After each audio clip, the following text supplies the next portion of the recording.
अस्सलाम वालेकुम दोस्तों। तो एक नई वीडियो के साथ मैं हूं अतीक अहमद। तो अभी मैं आपके साथ एक बहुत ही इन्फॉर्मेटिव वीडियो शेयर करने वाला हूं और उसमें ये है कि जो एसआईए का लाइसेंस है, मैं बात कर रहा हूँ जो सिक्योरिटी ऑफिसर के लिए जो आप लाइसेंस अप्लाई करते हैं, जो बैच बनाते हैं, उसके बारे में। तो सबसे पहले मैं आपको बताऊंगा कि आपने कहाँ पे जाके इसको रजिस्टर करना है अपने आप को, और कैसे आपने इसके बाद क्लासेस लेनी है और क्या कुछ आपको करना पड़ेगा इसके लिए, और उसकी फ़ीस कितनी है। इसी के साथ मैं आपको इसी वीडियो के अंदर जो बैच के लिए अप्लाई करना होता है ऑनलाइन, वो मैं आपको करके दिखाऊंगा स्क्रीन पे, ताकि आप लोगों को कंप्लीट हेल्प मिल सके कि आपने ये सारा प्रोसेस कैसे करना है।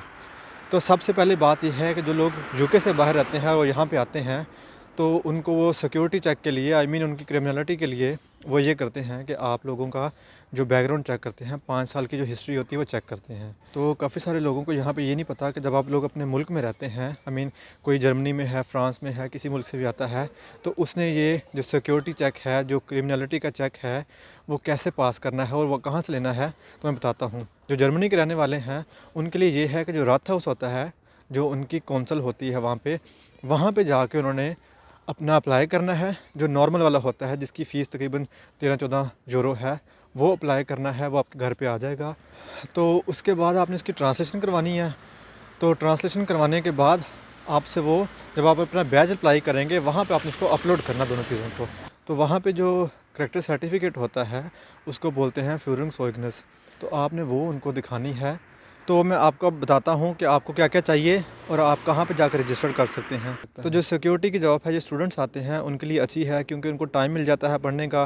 वो इतना काम वहाँ होता नहीं है। तो जब आप ड्यूटी कर रहे होते हैं, तकरीबन कई जगहों पे 8 घंटे की है, कई जगहों पे 12 घंटे की है, तो आपको जो उसकी तनख्वाह है वो भी अच्छी मिल जाती है। लेकिन इसके साथ आप लोगों को टाइम मिल जाता है पढ़ने का। जो कॉर्पोरेट सिक्योरिटी होती है, वहाँ पे आपको कुछ करना नहीं पड़ता, आप बैठे रहते हैं, वहाँ पे आप बैठ के पढ़ भी सकते हैं। तो इसलिए मेरे ख्याल से ये एक अच्छी अपॉर्चुनिटी है कि अगर आप लोग एसआईए का लाइसेंस कर लेते हैं, तो इसके साथ आप पढ़ भी सकते हैं और आराम से अपने एक्सपेंसेस जो हैं बेयर भी कर सकते हैं। जो आपके लिविंग एक्सपेंसेस हैं या दूसरे हैं, वो आप आराम से कर सकेंगे। तो अब चलते हैं, मैं आपको दिखाता हूँ करके कि आपने कैसे अप्लाई करना है इसको। तो अभी स्क्रीन पे चलते हैं।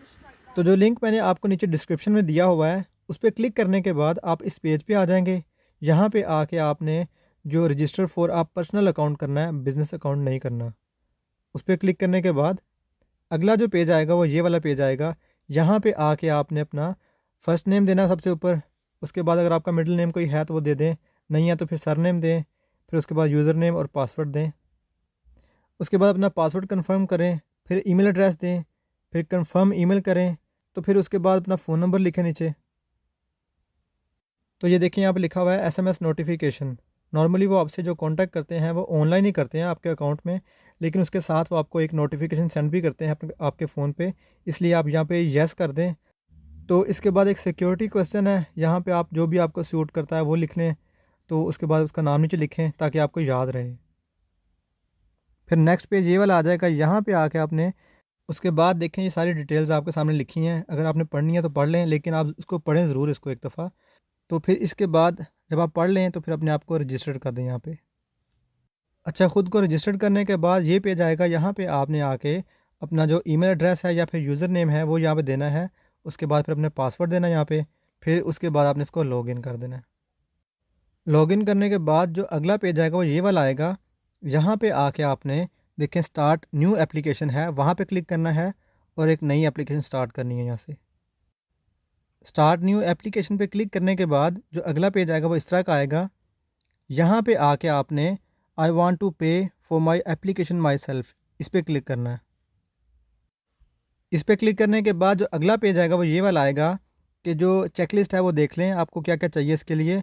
बिफ़ोर यू अप्लाई सारा नीचे पढ़ लें। उसका पढ़ने के बाद फिर आपने वो तैयार रखना है, क्योंकि वो सारी इन्फॉर्मेशन आपसे मांगेगा इसमें। फिर इसके बाद आपने प्रोसीड कर देना है। तो प्रोसीड करने के बाद जो नेक्स्ट पेज आएगा वो ये वाला आएगा। यहाँ पे आके आपने सारा कुछ पढ़ लेना एक दफ़ा गौर से, ताकि आपको समझ में आ जाए। तो यहाँ पे इन्होंने लिखा है कि हम आपकी आइडेंटिटी वेरीफाई करेंगे। उसके बाद जो आपकी क्रिमिनलिटी है वो वेरीफाई करेंगे। फिर आपकी जो क्वालिफ़िकेशन है वो वेरीफाई करेंगे। और अगर आपको कोई मेंटल इश्यूज़ हैं वो चेक करेंगे। और इसी के साथ अगर आपको कोई सज़ा हुई है, कोई कन्विक्शन हुई है, वो चेक करेंगे। और साथ ही आपका राइट टू वर्क चेक करेंगे। इसके बाद आपने इसको चेक लगाना है नीचे कि मैंने इसको सब पढ़ लिया है। उस पर क्लिक करके फिर प्रोसीड कर दें। तो उसके बाद जो नेक्स्ट पेज आएगा वो ये वाला पेज आएगा। यहाँ पे आके आपने अपनी जो पर्सनल इन्फॉर्मेशन है वो लिखनी है। मतलब कि अपना ऊपर जो टाइटल है वो मिस्टर कर दें या मिसेस कर दें, जो भी हैं। फिर उसके बाद अपना जो सर नेम है वो लिखें, फिर अपना जो फोर नेम है वो लिखें। और इसके बाद अगर आपका कोई मिडिल नेम है वो भी लिख सकते हैं आप यहाँ पे। तो उसके बाद नीचे देखें, आपने जो अपनी मदर का नाम लिखना है यहाँ पे, ताकि आपको याद रहे। ये सिक्योरिटी चेक के लिए होता है कि अगर आपको सम टाइम भूल जाए कोई चीज़ तो आपको पता हो। यहाँ पे आपने अपनी मदर का नाम लिखना है। फिर नीचे अपना जेंडर लिखें, फ़ीमेल या मेल जो भी है। उसके बाद फिर वो पूछ रहे हैं कि आपके पास एनआई नंबर है, जो नेशनल इंश्योरेंस नंबर है वो है। तो फिर आपने उसको येस करना है। और उसके बाद नीचे जो अपना नेशनल इंश्योरेंस नंबर है वो लिखना है। तो नेशनल इंश्योरेंस नंबर लिखने के बाद नीचे अपनी डेट ऑफ बर्थ लिखें। फिर उसके बाद आप कहाँ पैदा हुए हैं वो लिखें। फिर उसके बाद कंट्री लिखें, जो मुल्क में पैदा हुए हैं, पाकिस्तान, इंडिया है। और उसके बाद जो आखिरी ऑप्शन है वो है कि आपके पास कौन सी नेशनलिटी है इस वक्त, वो लिखें नीचे। और साथ ही आपने ये पढ़ना, नीचे लिखा हुआ है कि अगर आपके पास दो नेशनलिटीज़ हैं तो आपने डिक्लेयर करनी है कि हमारे पास कौन कौन सी नेशनलिटीज़ हैं दो। तो यहाँ पे देखें, आपके पास जो भी नेशनलिटी है वो आप ऊपर लिखें सबसे पहले। फिर अगर उसके अलावा कोई और भी है तो वो भी नीचे लिखें आप। तो मेरे पास दो थी तो मैंने पहले ऊपर जर्मन लिख दिया, फिर नीचे पाकिस्तान लिख दिया। उसके बाद फिर मैं उसको सेव एंड प्रोसीड कर दिया। तो जो अगला पेज आएगा वो ये वाला है कि आपकी जो आइडेंटिटी है, इन्फॉर्मेशन, वो आपने यहाँ पे देनी है सारी। तो सबसे पहले यहाँ पे लिखा है कि आपके पास यूके का ड्राइविंग लाइसेंस है। अगर है तो आप यहाँ पे येस करें। जब आप येस करेंगे तो उसके बाद जो ऑप्शन आएगी वो ये वाली आएगी। तो यहाँ पे आके आपने अपना जो ड्राइविंग लाइसेंस नंबर है वो लिखना है। तो ड्राइविंग लाइसेंस नंबर लिखने के बाद नीचे देखें, ऑप्शन है कि आपके पास यूके का जो वैलिड पासपोर्ट है या नहीं है। अगर नहीं है तो फिर आप नो कर दें, है तो यस करें। मेरे पास नहीं था इसलिए मैंने नो किया है। नो करने के बाद उन्होंने पूछा है कि आपके पास कोई और पासपोर्ट है, तो फिर मैंने यहाँ पे लिखा है यस। यस करने के बाद वो अगली ऑप्शन पूछता है कि आपके पास कौन सा पासपोर्ट है। ईईए वाला है पासपोर्ट, तो मेरे पास वही था। मेरे पास जर्मन पासपोर्ट है तो मैंने फिर वो मेंशन किया इसमें। तो आपके पास जो भी पासपोर्ट होगा तो आपने वो मेंशन करना है यहाँ पे। तो इसके बाद आपने अपना पासपोर्ट नंबर है वो नीचे लिखना है उसके साथ ही। तो पासपोर्ट नंबर लिखने के बाद आपने इसको सेव एंड प्रोसीड कर देना है।